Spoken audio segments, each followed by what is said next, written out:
If you've ever struggled to find the perfect gift for that hard-to-buy-for person, you are going to love this project.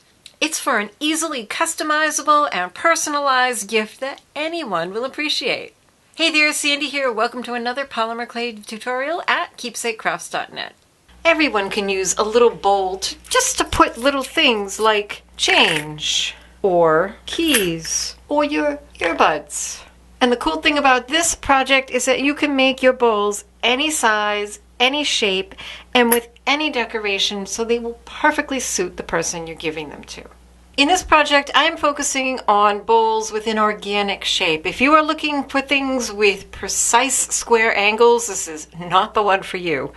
The first thing we're going to do is make a form to build our bowl on, and this is what gives us that perfect customization for any size or shape you want. These have all been made out of air dry clay. I chose air dry clay because it's less expensive than polymer clay, and it also gives you this really nice matte kind of chalky finish that isn't going to leave any shiny spots on your bowl, and it will release perfectly from it.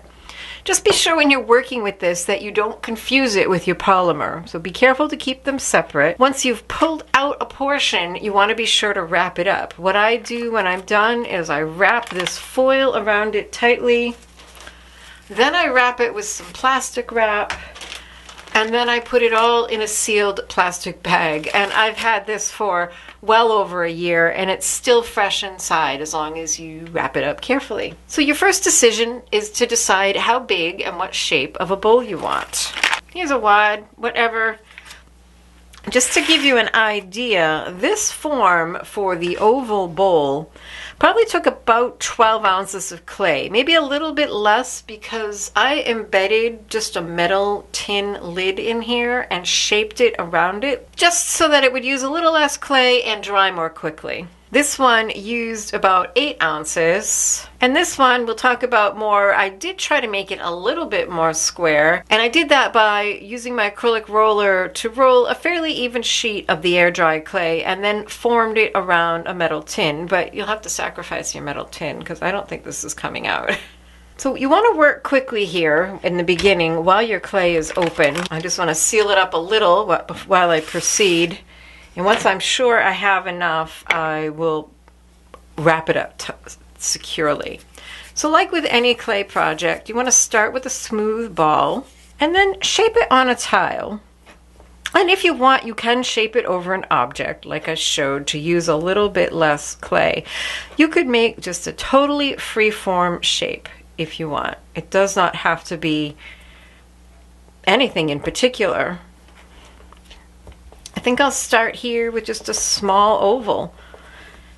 And I like that. That's a nice little size and shape for holding maybe a little bit of change and your earbuds. And you want to take your time with this and shape it nicely because the shape that it has is going to be the shape that you have your bowl. You also want to make it a little bit deeper than you think you want your bowl to be.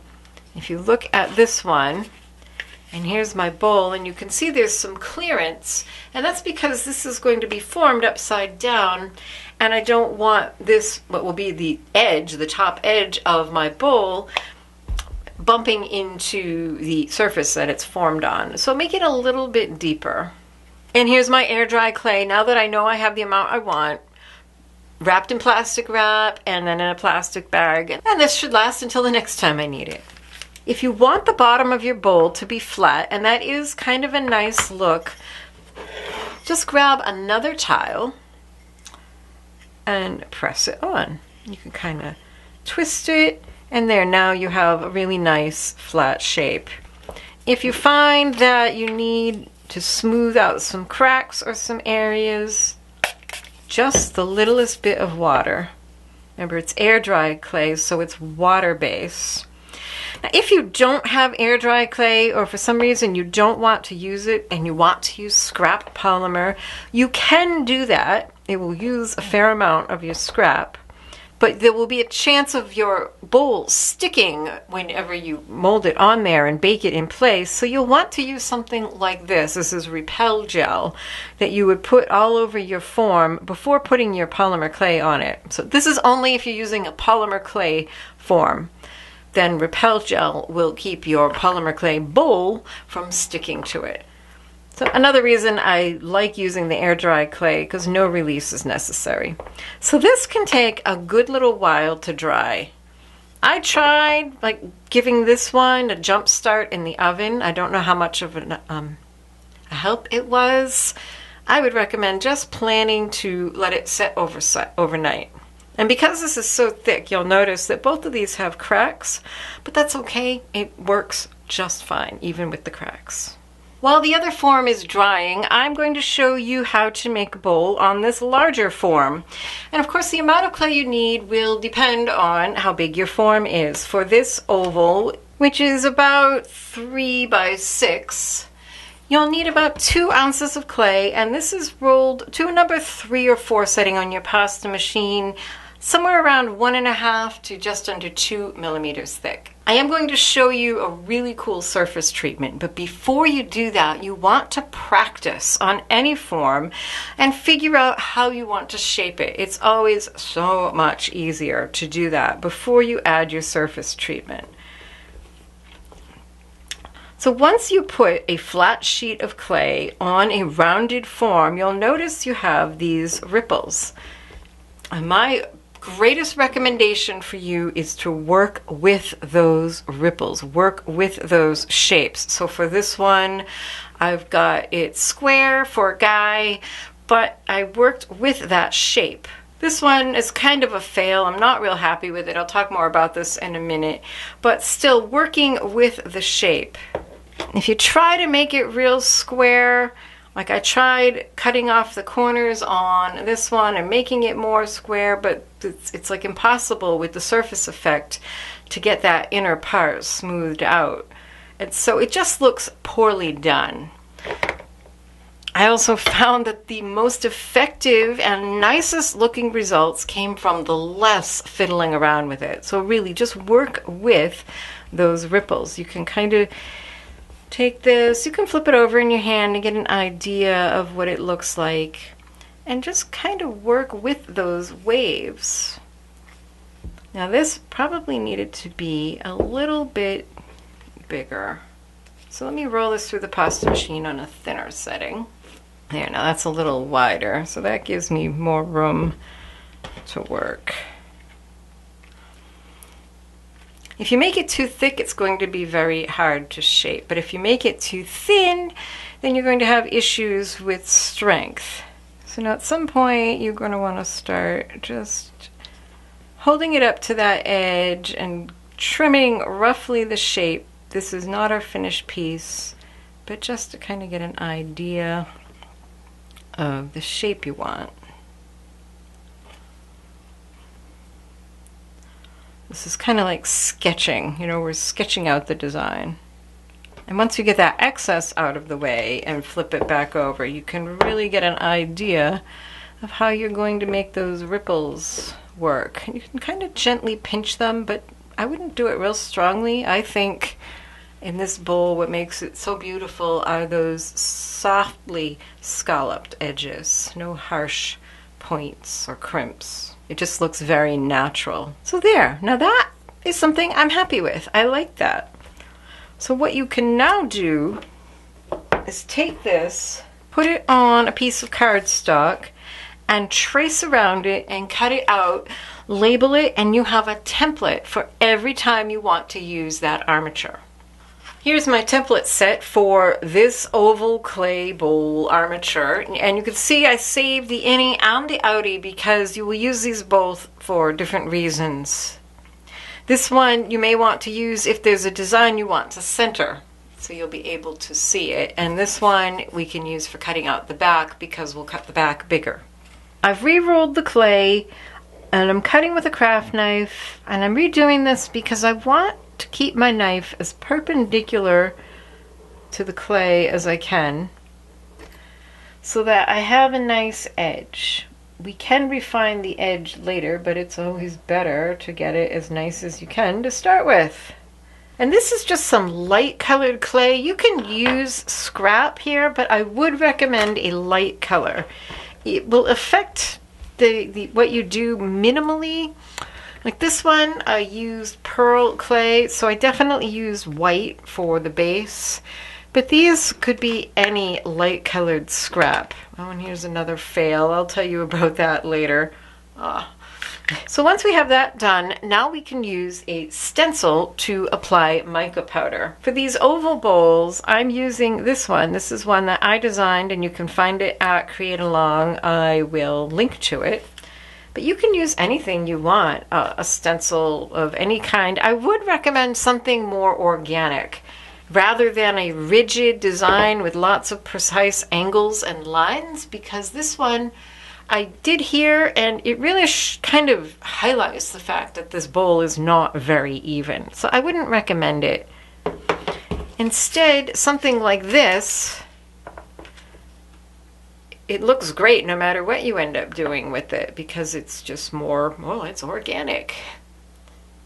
So think about that when choosing a design. I just want to lightly burnish my stencil into the clay. I don't want to press it in deep. Like, I don't want to make an impression, but I just want it stuck on there well. And I really don't want to press these edges, since the stencil is a little bit smaller than the bowl. I might have to clean up those edges a little. And here I have some mica powder. And I'm just going to add this carefully. Again, I'm trying not to get too much on the edges. If you get a little, if your stencil like mine is smaller than your bowl, just try not to get too much over there, but a little bit is okay. And I'm burnishing, and I'm going from different directions. I'll go clockwise and counterclockwise and continue till that whole design is filled in with mica powder. And I'm trying to apply as little as I can manage to get the whole design filled in, so that there won't be a lot of excess to remove. And it's probably best, I put this right on my work surface, but it's probably best to do this on a tile so that you can pick it up and move it around. Now, if this was on a tile, I would pick it up and dump it off over a trash can, but I forgot to do that, so I'm just going to lift this up as carefully as I can manage, and that's not bad. You can see a little on the edges here. Grab yourself a piece of paper and just burnish that down. While you're at it, if you know where those edges are, you might have gotten a little bit of an indent, you can use your fingers and try to smooth that out. For this next part of the surface treatment, you will need some kind of chalk pastels. You can use just a simple, inexpensive set like this one. I'm going to use pan pastels.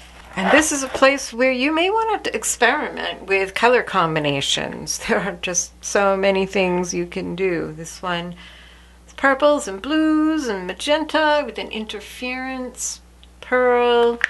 This one I cracked, more about that, but I love these blues and greens and turquoise with the copper. Similar colors with the pearl flower. Whatever colors make you happy that go well with the mica powder you chose. So get yourself a brush and then just dab. If you're using the stick chalks, you can just use a craft knife and scrape off bits of the pastels onto your clay. This is kind of a messy procedure. I ought to be wearing an apron because I am wearing a white top today. We'll see how this goes. The nice thing about pastels is, first of all, the mica is a resist for the pastels. And the pastels, you can add more than one layer. Unlike the mica, which you really only get one layer of. The pastels, you can build them up in layers and layers. They actually soak into the clay. By the way, if you love unique project tutorials with clear instructions like this one, you should know the only reason this YouTube channel is still going is because of my patrons. And when you join these amazing, wonderful people who are already supporting me on Patreon, you can get bonus tutorials and sneak peeks, monthly chats, and you even get to vote on topics for my YouTube channels. My patrons voted for this topic. You can learn the details of how to become a patron at patreon.com/SandySowen. One caution though, they do kind of dry out the clay. When I was forming the square bowls, it had dried it out so much that when I pinched the corners, it cracked them. They actually all cracked, and I had to like go in and repair them. It was rather a mess. I took some kind of gooey polymer clay that I had that I normally don't like to work with and mixed it in to do that. It's not really necessary for the soft forms like the ovals, but if you want more square corners where you're pinching them more deeply, you may want to use a softer clay. So you just add color to your heart's content. Don't worry about your mica. It will all be revealed after baking. I mentioned that pastels soak into the clay, but let's give them a little bit of help to get most of this soaked in. And I'll show you what happens if you don't do this step. So here's just some paper, and I'm going to burnish it. And this will just help more of the pastel remain after baking. If you don't burnish it in, this was very dark green, very much like this, but you could see how much washed away when I didn't burnish it in versus when I did burnish it in. Now, this is why I put it on a tile. I'm going to hold this over a trash can and just blow off the excess. All right, cleaned up my work area just a little bit. Now I'm going to use a blade to carefully lift this off the tiles, so I don't want to distort it too much. Here it is off the tile. Here's my form, and now we can put it on. And this is where having already done that practicing pays off. So you know how you want to shape it, and you can spend a minimum of time fussing with it. By the way, I did my first baking with this form before it was 100% dry. You can tell because it will be cool to the touch if it still has water in it. And it was fine. Again, it cracked a little, but it worked just fine as a form. So once you are happy with the shape of your bowl, now you can bake this. I would recommend baking it for 45 minutes. After baking, your piece is going to look something like this. Actually, this is not entirely true. It's not going to look like this. It's going to look like this after baking. And then what you need to do is run it under water and just gently rub away all of the pastels. And then it will look like this. If you have a piece that you feel is especially fragile, if you have tight corners or things, it's very easy to break and crack. I've done it to several. You might want to wait on rubbing off the pastels until after you've added and baked the backing, and then it will be a whole lot stronger. You can see the difference here with these two. These have both been done with the same stencil, the same mica, the same pastels, only this one I have rinsed away the excess pastels, and this one I have not yet. No worries, all of your mica design will be revealed. Once you have this made, the backing is really easy to do. You'll want to roll out some clay on that same 3 or 4, 1.5 to 2 millimeter thickness, but you want to use this template because you want to cut outside of it, like I've done here. And I probably could have cut even further outside of it on these long edges. And then add a texture to it. You can add any kind of finish you want to it, but I like just adding a simple texture, which then gets some mica powder. And the next step is to add a thin coat of liquid clay all over the entire back of your dish. I'm just finishing up adding the liquid clay here. Make sure you bring it all the way to the very edges because you really want those to stick well. You'll see why. Now here's my backing, and what I'm going to do is put it face down so I can center this pretty well in there. Okay. And then we'll just gently work from the center out. Ooh, cut that close. You can slide it a little, and you can see how easy it is. It just conforms right away. So yeah, make sure when you're cutting this out, since you're covering the outside, it needs to be a little bit bigger than the piece you cut for the inside. So don't forget to give yourself more extra space than you might think you need. Now here's a hugely important tip that you will thank me for. Don't try to trim off the excess now. You will lose your mind. It's too slippery. It will slide around and make you absolutely crazy. Instead, get it as good as you can. Get these edges on there as close as you can. You want to try to eliminate like that black line, that shadow line in there. I'm not pressing hard because I don't want to wreck my texture, but just eliminating that shadow line will make the edge of your bowl look so much nicer. And now, walk away. I'm going to just put this on this little thing of Repel Gel, put it upside down and walk away. Go clean things or put away your tools or whatever. Because as the liquid clay sits, it soaks into the baked clay and the raw clay and really bonds them well together. And if you come back in even 20 minutes, they will be stuck together so much better and you will have so much of an easier time doing the trimming. So here, this has been sitting for about 15 minutes and I can come in now and you can see those edges are just even that much more tacky and really get rid of all those shadow lines. And then come in with a craft knife and trim away the excess. And you don't have to get it all in one pass. It's probably better to get it close and then come back in.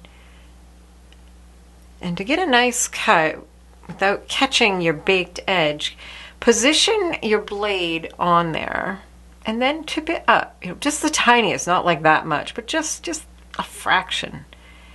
And that will let it glide along that edge without catching on the baked clay, which can kind of ding it up and just cause other problems that you have to solve, just like I did there. See how it caught on there? Take your time going around the corners. They're kind of the trickiest part. Just do it a little bit at a time.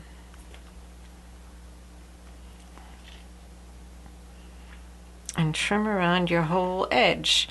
Do watch for crumbs of clay landing in your bowl because you don't want them to bake on there when we bake the back and then you have these lumpy things baked in your bowl. Once you have your bowl edges trimmed as neatly as you can come in with your finger and do a little more refining. I like to just kind of knock off that sharp edge on the outer unbaked clay. And use my finger and just smooth it, and again make sure I remove as much of that shadow line. Just kind of tap it so they're adhered well. That's why I told you to make sure you got liquid clay all the way up to that edge. And if you're using a texture, it can be tricky to get it even, especially if you have a different kind of texture. Another thing you can do, after baking, you can sand this edge if you want more of a square edge. Or what you can do is actually kind of use your finger and just bring that unbaked clay all the way over the raw clay. It kind of rounds it and smooths it. And it's just a little bit more of a less sharp edge. And it just takes a few finger strokes and you could see I've got all that green covering that. That's entirely up to you. That's what I did on this one, and then I went in and covered it with mica powder when I added mica powder to the back. Now these textures, I'll just show you. This is one I designed, and I will link to this. You can find this at Create Along. I'm kind of pleased with that.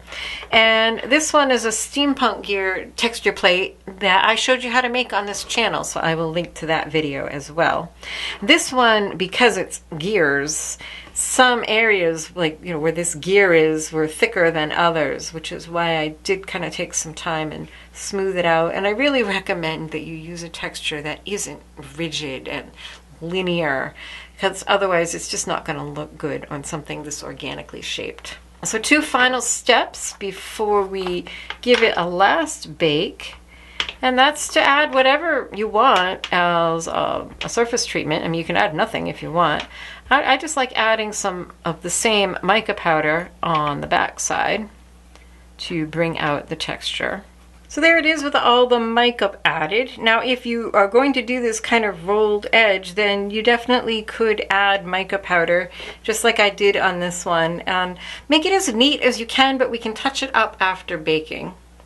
And one more thing I think adds a lot to this kind of a design is to add some little feet. I just think it, no pun intended, elevates it. Makes it just look a little bit more, I don't know, intentional. So decide what you want them, where you want them, and since you have all that mica powder, I would add a dab of liquid clay in each spot just to be sure that they stick well. And roll 4 little balls of about the same size.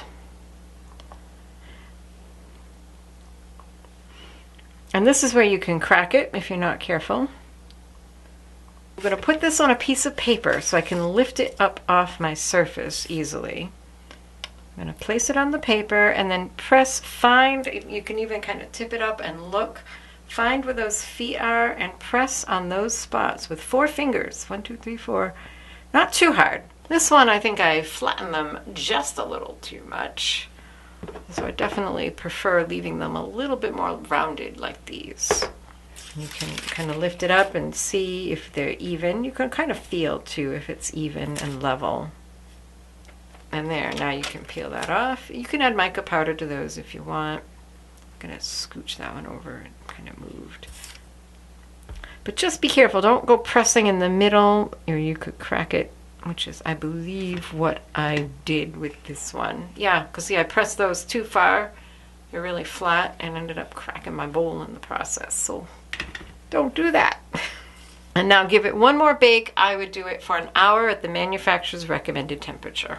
Here's one final tip for finishing your edge neatly. Whether you leave a square edge like this with both layers pretty much showing, or whether you roll that outer one over, it may need some touching up. I mean, this one needs to be done all together. This one could use a little touching up.